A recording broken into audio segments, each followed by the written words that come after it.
Welcome to Suman TV. నేను మీ నవీన్. ప్రస్తుతం మనతో celebrity homoeopathy expert doctor Chetan Raju garu ఉన్నారు. హాయ్ సార్, నమస్తే అండి.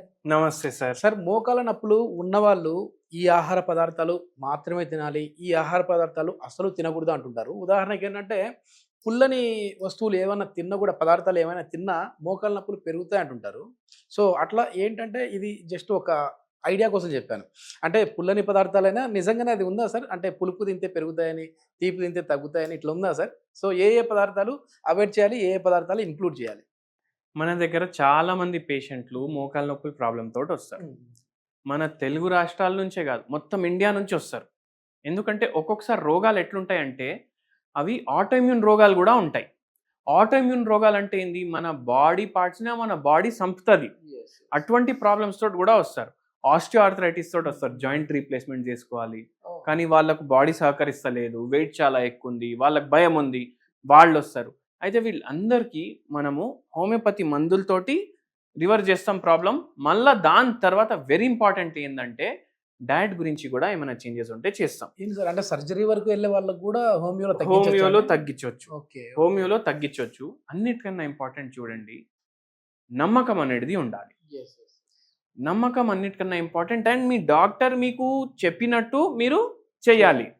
అయితే మీరందరూ ఒక వెరీ ఫేమస్ సినిమా అయితే చూసిండ్రు, RRR. చాలా పెద్ద సినిమా. అయితే ఈ RRR మనం అవాయిడ్ చేయాలి. అవాయిడ్ చేయాలంటే ఏంది? రిఫైన్డ్ షుగర్, దాని తర్వాత red meat, and last are వచ్చేసి refine carbs, okay, and oils. Okay. అంటే ఏంది దీని అర్థం? RRR అని అంటున్నారు, ఇవి అవాయిడ్ చేస్తే మనకు మోకాల నొప్పులు తగ్గే అవకాశం ఉంటుందా అనేసి మీకు అనిపిస్తుంది. అయితే మనకు లైఫ్ మాడిఫై అవుతుంది దీంతో. కొందరికి ఎంత బాధ ఉంటుంది. ఇప్పుడు పేషెంట్స్ వస్తారు కొందరు, వాళ్లకు లిఫ్ట్ ఎక్కాలి మన క్లినిక్కి రావాలంటే ఫస్ట్ ఫ్లోర్కి. వాళ్ళు దాని ముందు 3-4 మెట్లు ఉంటాయి. ఆ మెట్లు ఎక్కడానికి కూడా అమ్మయ్యా అని అనిపిస్తుంది వాళ్ళకు.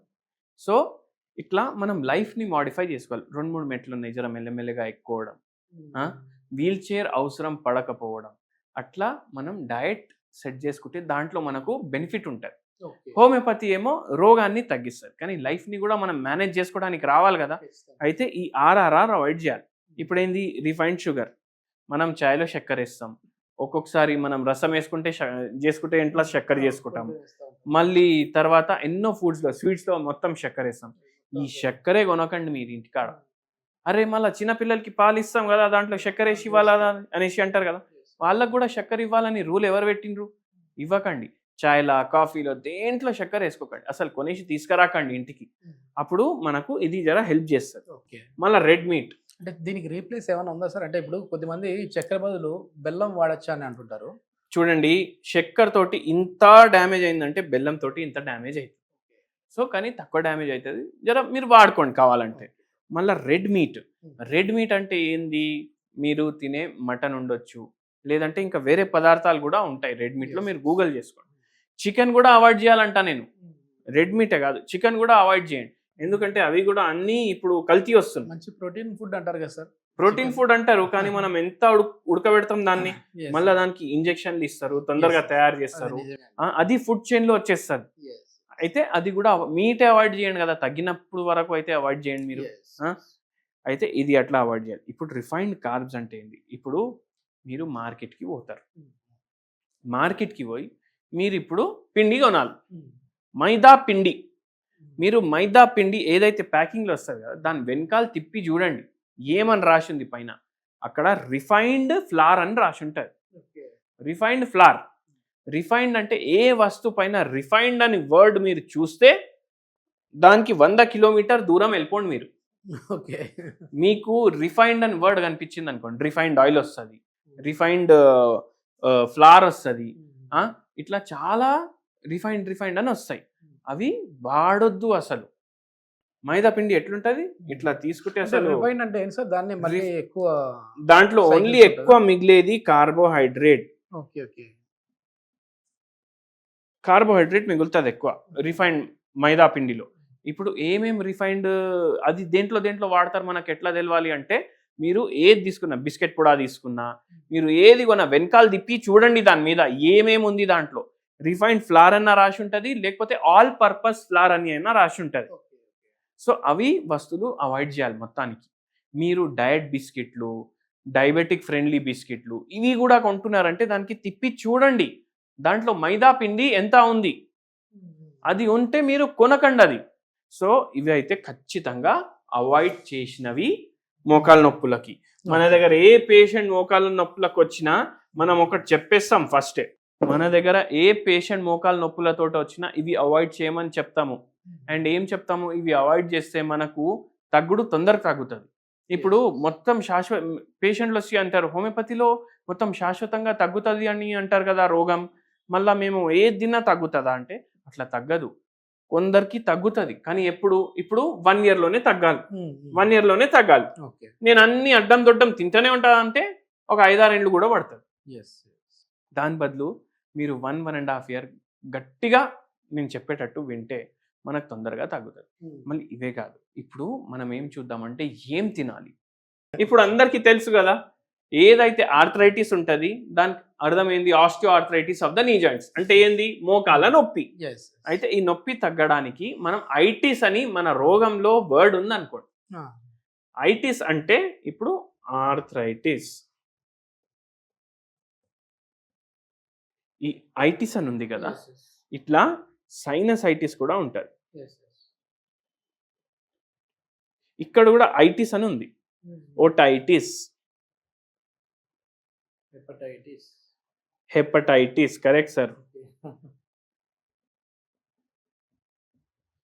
ఈ ఐటిస్ అంటే ఏంది, హెపటైటిస్ లివర్ ఉబ్బిపోయింది మీది, ఓటైటిస్ చెవులో ఉబ్బిపోయింది, సైనసైటిస్ సైనస్లు ఉబ్బిపోయినాయి, ఆర్థరైటిస్ ఉబ్బిపోయినాయి మోకాలు లేకపోతే వేరే జాయింట్లు ఉబ్బిపోయినాయి. ఈ ఉబ్బుడిని ఇంగ్లీష్ వాళ్ళు ఇన్ఫ్లమేషన్ అంటారు.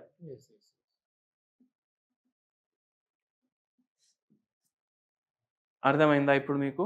సో మనం ఎటువంటి డయట్ చేయాలి అంటే యాంటీ ఇన్ఫ్లమేషన్ డయట్.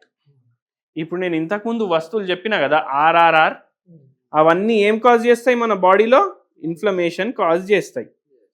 ఈ ఇన్ఫ్లమేషన్ని తీయాలి మనం. ఈ ఇన్ఫ్లమేషన్ని తీయాలి అంటే మనం కార్బోహైడ్రేట్లు అవాయిడ్ చేయాలని నేర్చుకున్నాం, రిఫైన్డ్ ప్రొడక్ట్స్ అవాయిడ్ చేయాలని నేర్చుకున్నాం, రెడ్ మీట్తో సహా వేరే మీట్ ప్రోడక్ట్స్ కూడా అవాయిడ్ చేయాలనేసి నేర్చుకున్నాం. మళ్ళీ ఏం తినాలి, గడ్డి తినమంటున్నారా డాక్టర్ గారు అనేసి అంటారు చాలా మంది. కానీ ఇప్పుడు మనకు అన్నిటికన్నా హెల్తే ఇంపార్టెంట్. అన్నిటికైనా హెల్తే ఇంపార్టెంట్ ఉన్నప్పుడు మీ హెల్త్కి ఏది మంచిది అది తినండి. అవునా? ఏం మంచిది అంటే ఇప్పుడు యాంటీ ఇన్ఫ్లమేటరీ ఫుడ్స్ డిస్కస్ చేద్దాం మనం. ఫస్ట్ మీరు బ్రేక్ఫాస్ట్ చూడండి. బ్రేక్ఫాస్ట్లో మీరు రాగులు, కొర్రలు, జొన్న, ఇప్పుడు దీంతో మీకు రొట్టె అవుతుంది, దీంతో మీకు ఇడ్లీ అవుతుంది, దీంతో మీకు దోశ అవుతుంది. ఈ కొర్రలతో కూడా ఇడ్లీ, ఉప్మా, దోశ. రాగులతోటి మీకు సంగటి అవుతుంది. రాగులు అటుకులు కూడా వస్తున్నాయి ఈ మధ్య, రాగులు అటుకులు కూడా ఒకరోజు పెట్టుకోండి. మళ్ళా రాగి సరి, ఇవన్నీ తయారవుతాయి. దీంతో కూడా దోశలు తయారవుతాయి. 1, 2, 3, 4, 5, 6, 7, 8, 9 డిషెస్ మనం తయారు చేసుకోవచ్చు. దీంట్లో ఉండేది 7 రోజులు. సో ఇట్లా యాంటీ ఇన్ఫ్లమేటరీ బ్రేక్ఫాస్ట్ చేస్తున్నాం మనం. ఇంకోటి గుర్తుపెట్టుకోండి, ఎక్కువ ఆయిల్ మీ ఫుడ్లో యాడ్ చేయొద్దు. ఓన్లీ ఫ్రైడ్ ఐటమ్లు, ఆయిల్ ఐటమ్స్ కాదు, మీరు నూనె ఎక్కువ వాడుతున్నారంటే కూడా అది ఎక్కువ ఆయిల్ వేసినట్టే. సో అది చేయొద్దు. మళ్ళీ లంచ్ ఏం చేయాలి, లంచ్ నార్మల్, కానీ ఫ్రైడ్ ఫుడ్స్ ఇంక్లూడ్ చేయొద్దు. మీ లంచ్ దాంట్లో ఎక్కువ ఆయిల్స్ వాడొద్దు. డిన్నర్ ఏం చేస్తారు, నేను బెస్ట్ ఏమంటా అంటే ఏదో ఒక ఫ్రూట్ లేదంటే వెజిటేబుల్స్. డిన్నర్లో మీరు సాలెడ్లు, ఏ టైంలో అయిపోవాలి మళ్ళీ డిన్నర్, సాలెడ్లు ఎక్కువ తినండి. మీరు 10కి పడుకుంటారు అనుకోండి, మీరు 7:30 కల్లా డిన్నర్ ఫినిష్ చేయాలి. 2.5 గంటలు మీకు గ్యాప్ ఉండాలి నిద్రకి డిన్నర్కి. మళ్ళీ 2.5 గంటల్లో జర సేపు మీరు వాకింగ్ చేసుకోవచ్చు. ఈ ఫోన్ చూసుడు బంద్ చేయండి. ఎందుకంటే ఫోన్ చూసుకొని మనం బెడ్ మీద పడుకుంటాం, 2-3 గంటలు కూడా చూస్తాం. అట్లనే నిద్ర కూడా చక్కగా ఉండాలి మనిషికి. అయితే ఆ పని చేయండి. ఎంతో మందికి ఈ డయట్ నాకు ట్రీట్మెంట్లో 80% హెల్ప్ చేస్తారు. ఎవరు నమ్మరు. ఎందుకంటే ఎన్నోసార్లు ఏమైతే డాక్టర్లు ఏమంటారు, అరే పడుకోండి టైంకి, వాకింగ్ చేయండి, బయట తినకండి. బయట ఎందుకు తినొద్దు అంటారు? ఎందుకంటే అక్కడ ఆ ఆర్ఆర్ఆర్ ఉంటాయి ఎక్కువ. నిజమే. కానీ అది మనకు అర్థం కాదు. మనం ఇంట్లో కూడా ఆర్ఆర్ఆర్ వేసుకుంటే బయట ఫుడ్కి ఇంటి ఫుడ్కి ఏం తేడా? సో అది మీరు గుర్తుపెట్టుకోండి. సో 80% పేషెంట్స్కి ర్యాపిడ్ ఇంప్రూవ్మెంట్ ఉంటుంది మన డైట్ కూడా ఫాలో చేసి మన దగ్గర మందులు తీసుకుంటారు వాళ్ళు. సో ఇది మీరు మైండ్లో పెట్టుకోండి అండ్ మంచిగా మీ మోకాల్ని నొప్పికి తగ్గించుకోండి. సరే, ఇది వీటితో పాటుగా ఏదైనా రెమెడీ అంటే ఇన్ఫ్లమేషన్ తగ్గించే టీ లాంటివి ఏమైనా ఉన్నాయండి? ఇన్ఫ్లమేషన్ తగ్గడానికి మీ కిచెన్లోనే 100 వస్తువులు ఉంటాయి. ఆ 100 వస్తువుల్లో ఒక 10 వస్తువులు చెప్తా, ఒక మంచి హోమ్ రెమెడీ చెప్తా. లవంగాలు, నిమ్మకాయ రసం, పసుపు, దాని తర్వాత ఇలైచీలు, ఇవి చాలా బెటర్ చేస్తాయి. దాల్చిని చెక్క, మళ్ళీ కొత్తిమీర, కరియాపాకు, ఇవి కూడా ఇవన్నిట్లో యాంటీ ఇన్ఫ్లమేటరీ ప్రాపర్టీస్ ఉంటాయి. వెజిటేబుల్స్, దేంట్లో అయితే ఫైబర్ ఎక్కువ ఉంటుంది దాంట్లో కూడా యాంటీ ఇన్ఫ్లమేటరీ ప్రాపర్టీస్ ఉంటాయి. ఇవన్నీ వాడండి, మంచిగా మీకు బెటర్మెంట్ ఉంటుంది. అయితే మనం ఇప్పుడు ఏం చేస్తామంటే ఒక గిలాస్ తీసుకుంటాం, దీంట్లో ఫుల్ వేడి నీళ్ళు నింపుతాం. వేడి నీళ్ళు నింపేసి దీంట్లో 1 పించ్ టర్మరిక్ వేస్తాం.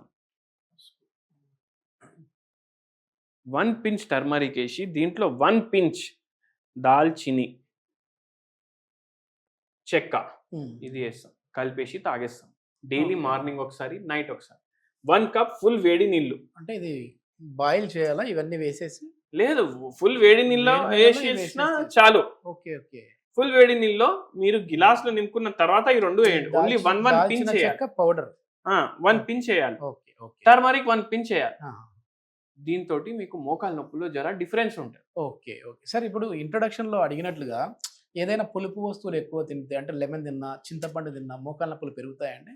చూడండి, కొన్ని వస్తువులు ఇప్పుడు హోమియోపతి ఏం నమ్ముతుంది నేను చెప్తాను. నేను వేరే దాని గురించి చెప్తాను. ఇప్పుడు ఒక పేషెంట్ వచ్చింది. ఇప్పుడు జనరల్ గా చాలా మందికి పులుపు ఆలుగడ్డలు తింటే ఎక్కువ అవుతాయి. ఆలుగడ్డలు తిన్నప్పుడు ఎక్కువ అయింది అంటే కొందరికి ఆలుగడ్డ తింటే తక్కువ అనిపిస్తుంది. అయితే మనం వాళ్ళకి ఏం చెప్పము. కొందరికి స్వీట్ తింటే తగ్గుతాయి, కానీ అయినా 100% యాంటీ ఇన్ఫ్లమేటరీ ఉంది కాబట్టి వాళ్ళకు కూడా అవాయిడ్ చేయమని చెప్తాం. అయితే అది హోమియోపతి సిద్ధాంతం. మనకు ఏది పేషెంట్కి ఇష్టం. ఇప్పుడు స్లీప్ సైకిల్ ఉంటుంది. చాలా మంది ఏమంటారు 6:30కి లేవండి, 8:30కి పడుకోండి. కానీ కొందరిది బయాలజికల్ ఎలా ఉంటుందంటే వంశపరంగా, అంటే జెనెటిక్ గా వాడికి 10:30 తర్వాతనే నిద్ర వస్తుంది. వాడికి మనం 7:30కి పడుకోమంటే వాడు ఎట్లా పడుకుంటాడు? సో అట్లా అన్ని చూస్తాం హోమియోపతిలో. ఇది మొత్తానికి ఏంటంటే కేవలం మందులు ఒకటే కాదు, మనం తీసుకునే డైట్ అనేది కూడా మన మోకాల నొప్పిని కావచ్చు, ఇతర బాడీలో ఉన్న బోన్కి సంబంధించిన కావచ్చు, ఈ నొప్పుల్ని తగ్గించే విధంగా ఉంటుంది. సో సర్జరీ వరకు వెళ్ళాల్సిన మోకాల నొప్పులు ఉన్న వాళ్ళు కూడా హోమియోపతి మందులు వాడి వాళ్ళ పెయిన్స్ని అయితే తగ్గించుకున్నారని చెప్పి డాక్టర్ చేతన్ రాజు గారు చెప్తా ఉన్నారు. సో ఇట్లాంటి ప్రాబ్లమ్స్తో మీరు ఏమైనా సఫర్ అవుతూ ఉంటే దీనికి సంబంధించి ఇంకా పూర్తి వివరాల కోసము డాక్టర్ గారి కాంటాక్ట్ నెంబర్ ప్రొవైడ్ చేస్తా ఉన్నాం. మీరు నేరుగా సార్తో మాట్లాడచ్చు. Thank you sir.